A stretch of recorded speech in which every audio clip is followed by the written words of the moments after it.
light this candle. Lighting them candles to set the October mood.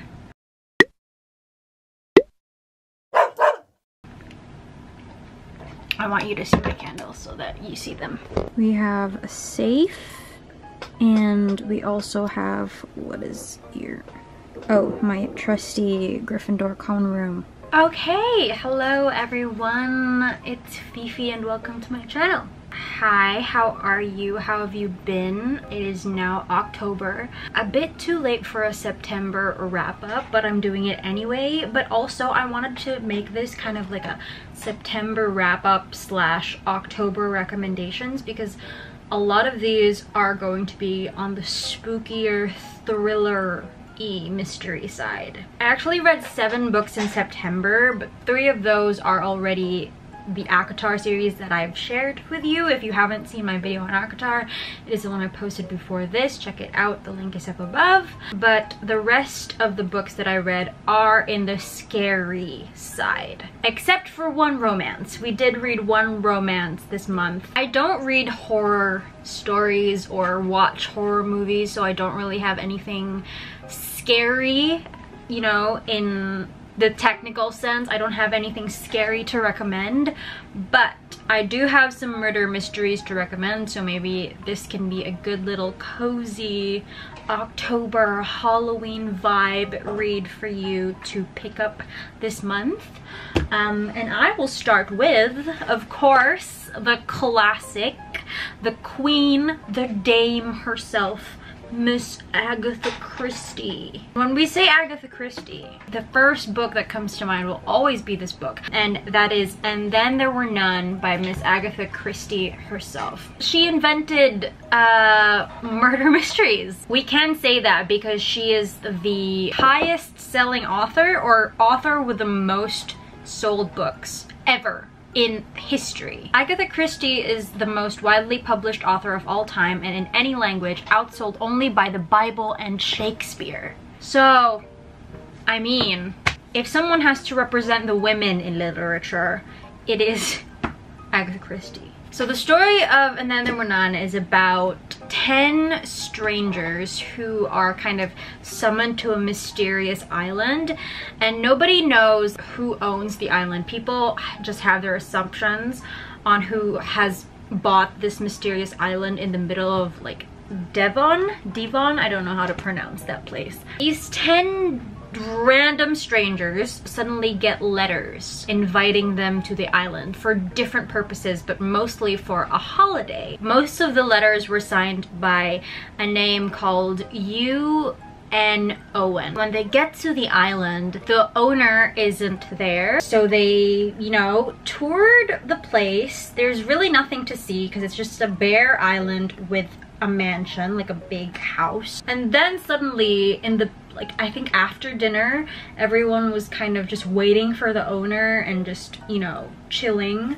There was an announcement through a speaker, suddenly started spurring out accusations of alleged murders. Ladies and gentlemen, silence please. You are charged with the following indictments. And then the person on the speaker started listing each and every person in the room's sins. And then everyone was guilty of something, and it was all murders. And at the end of the night, someone dies, and it just continues. Someone just keeps dying and dying and dying and dying. What is so good about the book up to this day is the execution and the concept of the murderer is one of us. The reveal at the end isn't like your modern day murder mystery reveals where it's like shocking, like because you know this is written in the 30s, but it's still a classic, so the reveal isn't as, you know, explosive as you would expect from a modern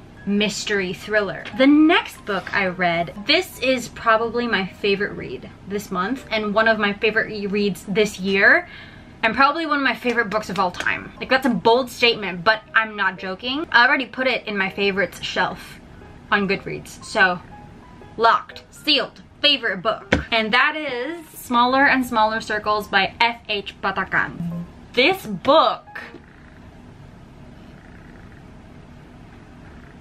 I want to talk about what it's about first before I start gushing, because when I start gushing, I'm never gonna stop. So Smaller and Smaller Circles is a story about a series of killings that has been happening in the poor part of Manila called Payatas. So Payatas has this big dump site, and for the past month, police, locals who... Sorry. So the police, the locals, whoever is, you know, in the dump has been finding bodies in the dump site for the past few months, and nobody has been batting an eye. Like, people just think these are just random murders or random killings. But what's so unique about these killings is they have a common denominator. All of the deaths are boys, probably around ages 8 to 13, and they're not just killed. Their faces are peeled, their genitals are cut, and the heart is carved out of their bodies. So our two main protagonists, and my favorite people, like they are my favorite people, are Father Gus and Jerome. Gus Science is a Jesuit in, well, they didn't mention the university. They did mention that the university was in Katipunan, Quezon City, and they are Jesuits. So where else will the Jesuits be in Katipunan? But they're not just priests, they're not just teachers, they are also forensic anthropologists. And they both think that these killings are not random. They have hypothesized that these series of killings is conducted by one person, one serial killer. Now, living in the Philippines, a third world Asian country, we don't really believe in serial killers. I have to admit, I don't believe in serial killers existing as much here in the Philippines. I mean, not as much as they do in the West, especially in the States. I was hit by this story because to me, I was one of those people that, you know, there are no serial killers in Asia. Like, it's a Western concept. But this book really changed my perspective. So again, Father Jerome and Gus believe that this is the work of a serial killer, but the police and the NBI don't. And this is how we see the story, because these two priests are basically consultants in the NBI. So when the NBI has like very specific cases that involves bodies, anything forensic anthropology related, I'm sorry, I'm not smart like them, they go to Father Gus and Father Jerome. The thing is about these two priests, they're not a crowd favorite because they're very blunt. And you know politics, everybody is a liar. Everybody, you know, kind of skims around the bush and deals under the table. They're not like that. You can't go past Father Gus and be like, Father, you know, just, it's politics. You can't. He's not that type of guy. He is very grounded in morality, but they're also so charismatic. They have this really great chemistry together that is so endearing and lovely. Anyway, that is basically the story of Smaller and Smaller Circles. Father Gus and Jerome weaving their way through the bureaucratic and corrupt justice system that the Philippines has to be able to save the children of Payatas. I strongly believe that this book is so incredibly relevant to Philippine society today, and this was written before the whole shebang of extrajudicial killings of the war on drugs, because this was published in 2015. But it just makes it all the more relevant because this tackled police negligence so thoroughly that it is extremely important to read today. I just want to read this part, something that Father Science said about serial killers. Unlike police in the United States or Europe, Philippine police and law enforcement authorities do not compile statistics on missing persons on a nationwide basis. Little police effort, if any, is expended toward following up on cases after that, unless, of course, the victims are wealthy or influential. The police do not bother to systematically record how many of these persons do turn up later, whether dead or alive, or how many people remain missing and for how long. Father Science concludes that serial killing is not as impossible a phenomenon in the country as popular perception and opinion seem to suggest, but one that local law enforcement has barely any capacity or inclination to detect. F.H. Batacan, she formerly worked in the Philippine intelligence community for 10 years, so she is well knowledged with these types of things and, you know, the works within the Philippine justice system. We suck. Like, our justice system is the worst. We don't record missing persons on a nationwide or national level. And this book is really taking you as a reader right in front of poverty's doorstep. Needless to say, this was a very educational and thrilling experience. I am absolutely in love with Father Gus and Jerome. Like, not in a romantic way. Like, don't get me wrong. I keep posting on my Instagram stories that I have a huge crush on them. And it's not a romantic crush by any means. It's like, I admire them so much. It blows my mind. I wish they were my teachers in Ateneo when I was in school. Like, I honestly, it came to a point where I was imagining and daydreaming them as my professors. I can't recommend this book enough. By the way, there is a movie starring Noni Buencamino and Sid Lucera as Father Jerome and Father Gus. Perfect, splendid, stupendous. You might be hearing a movie commentary from me. You never know, maybe. The next book I read, The Love Hypothesis by Miss Allie Hazelwood. You guys, I love this book. But again, before we get into it, let me tell you what it's about. So Olive has a problem. She has an ex, which technically really isn't her ex. They dated for some time, but they never were really exclusive, so technically not her ex, but still, you know, the concept or the point still stands, I guess, for her best friend On. Is it On? Her best friend On kind of had a connection with her ex. Her ex is Jeremy. So On and Jeremy had a connection. Obviously, they're meant for each other. They are in love. But On doesn't want to be a bad best friend. Girl code. She wants to respect it and is really like dead set on respecting the girl code. Olive is like, girl, he's not even technically my ex and I'm not into him. Like, I will not mind. Like, go, kiss him, sleep with him, whatever, get married. But An is a loyal girl, which kind of drives Olive insane because she just wants An to be happy. So to get rid of this thorn in the bush, Olive decides to fake date or like lie and tell An that, hey, I have a date, you know, I am seeing someone. You can date Jeremy. Go ahead. But she's not, you know, we all know she's lying. She's not dating anybody. So one day when Olive was like, hey, I'm going on a date, which she wasn't, she was just going to the lab. An checks up on her and in panic, Olive ends up kissing the first guy she sees and the only guy she sees in like the building, which is this super hot and super cranky PhD professor. And I know what you're thinking, oh my god, this is a student-teacher relationship? No, it's not. I have a very specific criteria when it comes to the student-teacher trope. Like, they can be in the same school, but not like directly involved in the like academic sense. And this is kind of the circumstance that is going on between Olive and Adam. So Olive is a PhD candidate in Stanford, and Adam is a PhD professor. It's not that weird because Olive is 26 and Adam is 34. That's around 8 years. I don't know if that's a big age gap difference for you. It isn't super for me. I think big is like 10, 11, 12, 13, 14, 15. Maybe for you it is. For me, it's fine. We're okay with 26 and 34. So when Olive kisses Adam, he's like, dude, why did you do that? So Olive explains, you know, she explains in the most awkward, you know, main character way. But surprisingly, Adam is like, okay.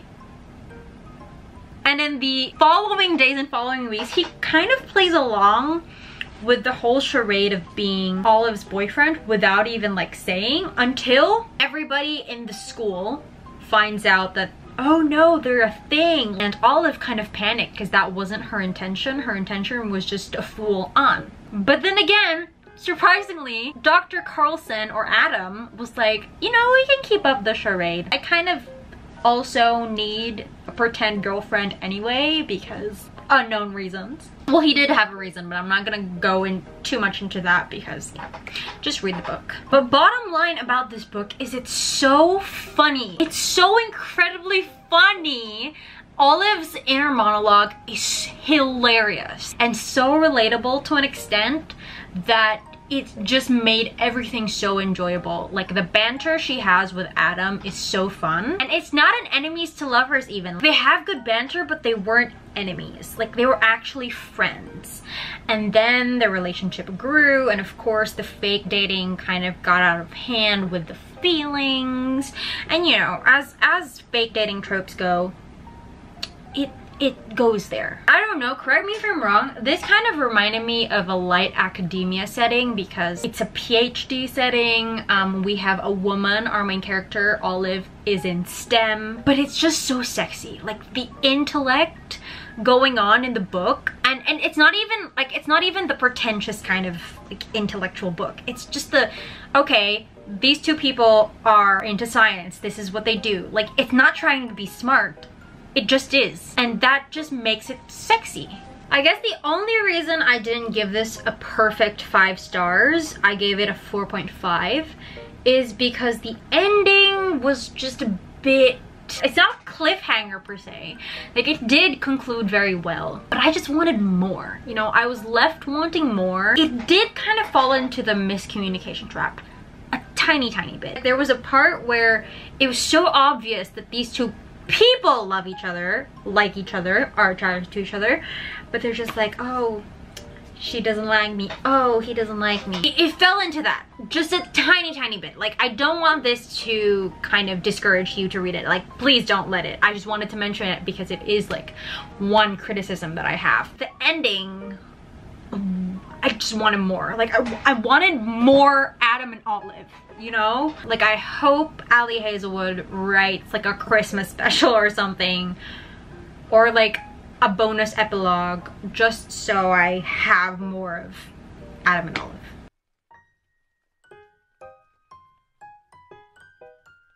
Last but definitely not the least is one of the most famous books today. When I say famous, I say it is all over TikTok, and that is The Silent Patient by Alex Michaelides. Wow, was this book a journey. I mean, look at my tabs. So The Silent Patient is about a woman named Alicia who was found in her home with her husband, who was shot 6 times in the face, and the gun in Alicia's hand. So nobody knows what happened. The neighbors called the police because they heard gunshots, and the police just found the crime scene. But Alicia never spoke a word again after that crime scene, or after that murder was committed. Nobody really knows the whole story, but she was indicted guilty because, I mean, given all of the evidence that was presented to the police when they arrived in the crime scene. But she was also found with a knife and slits on her wrists. So instead of going to jail, she was sent to a mental facility, and she lived there for the next 6 years without talking or saying another word, ever.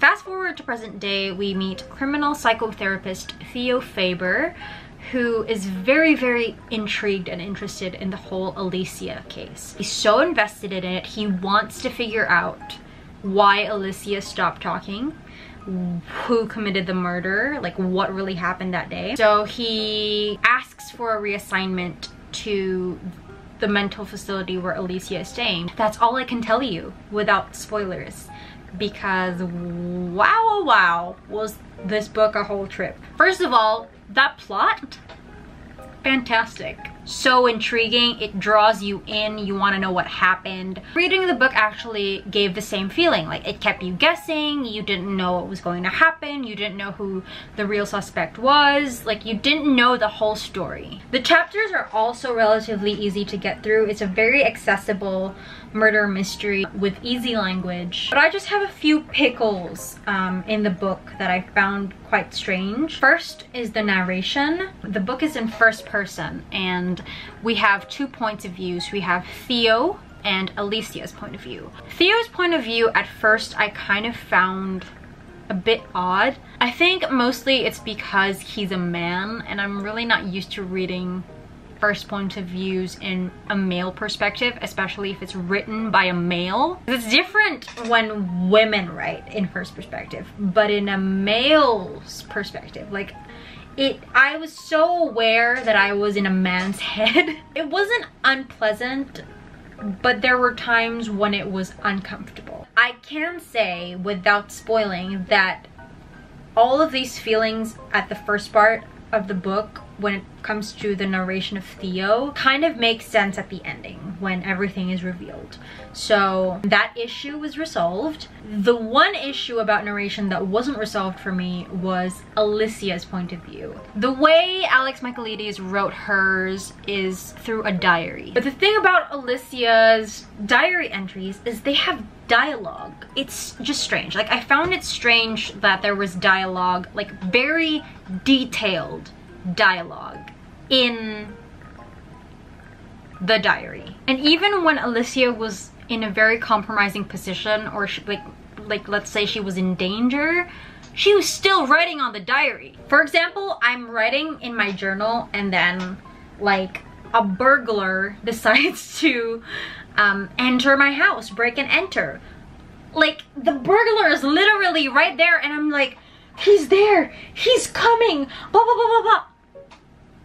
Who does that? Through the course of the story, we meet people, like different people in Alicia's life, different people in Theo's life, and everybody is just terrible. And I know it probably is like this is humanity, people cheat, people lie, people steal and all that. But a part of me in the middle of the book, when like things were being revealed about the personalities of different people and the agendas of each person, it was just so bad. Everybody was not kind. Nobody was a nice person. That there was a time where I was like, no wonder this is the story. No wonder people are going through so many bad things in this book, because everybody is terrible. At this point, I'm not even surprised that, you know, if Alicia killed her husband or if anybody else killed the husband or if whatever, because they're such bad people. And not just like bad, like bad. The ending though, the ending and the big reveal was so cleverly executed, in my opinion. Like, I was shocked.